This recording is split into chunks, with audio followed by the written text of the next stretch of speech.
Economia, com Juliana Rosa. Oferecimento Warren. Bota pra curtir, bota pra render. Baixe o app da Warren e invista.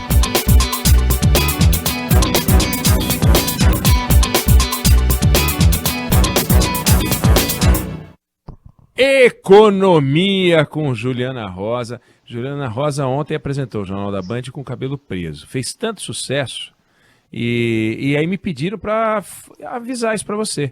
Que você brilhou ontem. É? Sim, senhora. Sim, senhora. Então eu quero retransmitir os elogios. É só correria mesmo. Então, é que você, como você lida com a economia e você torce por um Brasil que ande solto, você não prende o cabelo, porque o Brasil já está preso, entendeu? As amarras, você quer se livrar de amarras, então você anda com o seu cabelo solto. Mas fica bem com o cabelo preso. Hoje, Juliana Rosa fazendo uma avaliação sobre essa prévia do PIB, né? Os dados que saíram para 2021 e que apresentam um primeiro número aí para fechar o ano de 2021. Queria que você dissesse para a gente o seguinte: qual a importância desse número? Qual a importância desse número e como é que ele interfere na interpretação do que virá para 2022. Conta para nós, Juliana. Bom, boa tarde, Oineg, Débora, Fábio, boa tarde para você, ouvinte. A gente estava acompanhando a divulgação desse número logo cedo, porque é uma espécie de balizador importante para perspectivas da economia daqui para frente. O pessoal de como é que está a economia, porque o PIB ainda não saiu em relação a 2021. O PIB é uma pesquisa muito ampla, então demora mais a sair. Então tem esse levantamento do IBGE, que é um levantamento mais simples, que já aponta a direção da economia. O que a gente consegue perceber aqui por esses dados? O mês de dezembro e o balanço do ano de 2021. Houve crescimento da economia brasileira em dezembro, na comparação com novembro. A alta foi de 0,33%.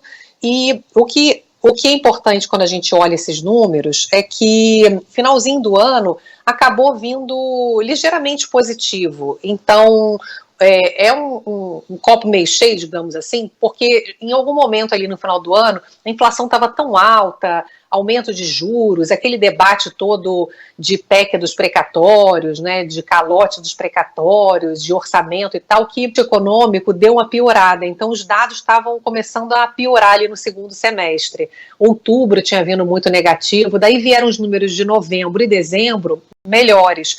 E aí, no final das contas, a gente tem um balanço do ano que, segundo esse indicador, mostra um crescimento da economia brasileira em 2021 de 4,5% e um ligeiro crescimento ali no finalzinho do ano.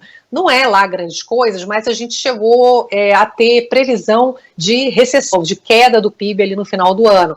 Então, é um alento, claro, a gente vê que cresceu um pouquinho, confirmando esses números de hoje do Índice de Atividade Econômica do Banco Central, do IBCBR. Olhando para frente, com base nesses dados, normalmente, quando a gente termina o ano bem, é uma espécie de, você está ali na corrida, dá uma acelerada e você começa o ano com uma vantagem, né? Ali naquele pique. Só que em janeiro a gente tomou aquele choque, né? Que foi a Ômicron, que acabou afetando a economia, a produção, muita gente ficou doente, afetou a produção, né? A própria indústria automotiva fez um balanço agora, né, dizendo que acabou produzindo menos porque teve falta de funcionários e tal. Isso afetou no mundo também. E tivemos problemas climáticos também afetando a agricultura e preços de alimentos. Mas ao longo do ano, Oineg, Débora, Fábio, a gente tem uma expectativa de que a gente consiga ainda crescer um pouco, ou seja, a gente sai de um cenário que era pior, esperado de recessão, para um cenário de um ligeiro crescimento, que é quase estagnação, e uma perspectiva para esse ano que é algo parecido, mesmo com esse início do ano tendo dado uma diminuída aí no ritmo um pouco melhor, a gente ainda para esse ano de algum crescimento sustentado pelo agronegócio e pelo segmento de serviços que a gente vem conversando aqui, conversamos ontem, né, que também surpreendeu para cima, que é um segmento que sofreu muito com a pandemia, que é bares, restaurantes, turismo, lazer, que tem espaço ainda para crescer esse ano e recuperar as perdas provocadas pela pandemia. Juliana, tem uma coisa que é importante dentro disso que você falou, Quando a gente fala em crescimento de PIB, um pedaço importante tem a ver com salário. Você tem setores que eram motores do indústria, que em geral paga salários mais altos, e no entanto hoje o setor que mais cresce em qualquer economia do mundo hoje é o setor de serviços. Qualquer lugar para onde você olha, setor de serviços, eu fiz meu comentário hoje na abertura do Band News no meio do dia, no Brasil está 72% do PIB. 120 dos 150 países que o Banco Mundial pesquisa passou de 50%. Nos Estados Unidos, 80% do PIB. Então, por mais que a indústria cresça, por mais que o agro cresça, você tem o serviço ali como grande campeão nesse momento. Mas os salários do setor de serviços podem ser extraordinários se você e podem ser lamentáveis também, conforme o que você inclui, porque esse setor de serviço é um balaio de gato sem tamanho, né? Por exemplo, o comércio está lá dentro, o sistema financeiro está lá dentro, previdência está lá dentro e tal.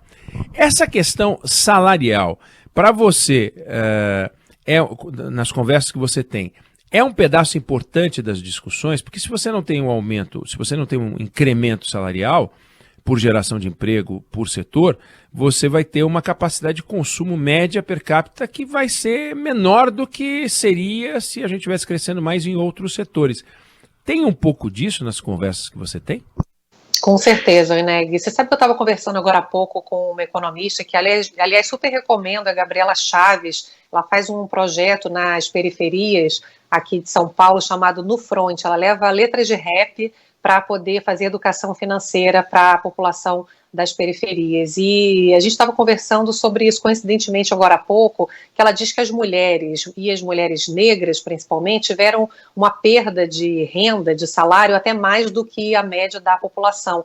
Quando a gente olha o salário médio, a renda média antes da pandemia e compara com a situação atual, a gente vê que mesmo tendo melhorado o emprego agora, a gente tem a renda média em torno de 10% de queda em relação ao período pré-pandemia. Ela estava me falando assim, olha, as mulheres negras, aqui nos estudos que eles fazem na USP, que ela trabalha num grupo que estuda os impactos para a população negra e esse grupo feminino, ela falou, imagina a conjunção, você tem uma queda de renda da mulher negra de 35%, as mulheres são chefes de família da maior parte dos lares já, e a gente tem uma inflação muito alta, e principalmente de produtos básicos, né, de alimento, 10% é uma média, né, carne subiu 40%, energia elétrica subiu também muito, combustível, né, gás de botijão.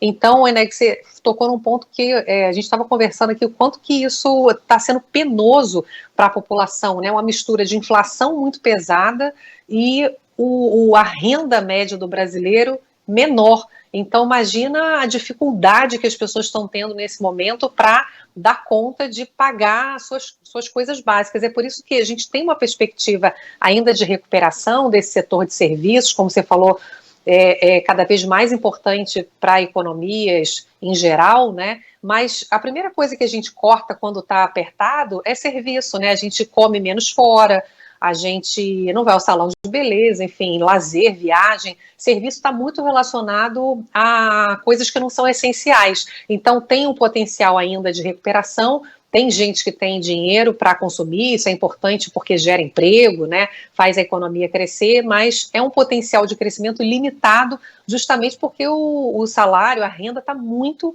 apertada para consumir serviço, e diante dessa inflação alta, juro em alta. A Gabriela Chaves estava até me falando que essa discussão, né, que a gente tem conversado muito, que ela fala que a alta da taxa Selic chega um momento que ela começa a ser inócua, porque a gente tem um monte de aumento de preços que a Selic não vai conseguir conter, de falta de peças, por exemplo, provocada pela Ômicron, agora pela pandemia e tal. Então ela acha que está sendo muito duro aí para a população de baixa renda, que está muito endividada, está pendurada no cartão de crédito. Os estudos da USP, ela me disse que a população de baixa renda está usando cartão de crédito para comprar alimento, não é para ostentar, como ela estava me dizendo. Então é duro, né? É duro realmente a gente imaginar que dá para ter um crescimento vigoroso com a renda tão apertada, né?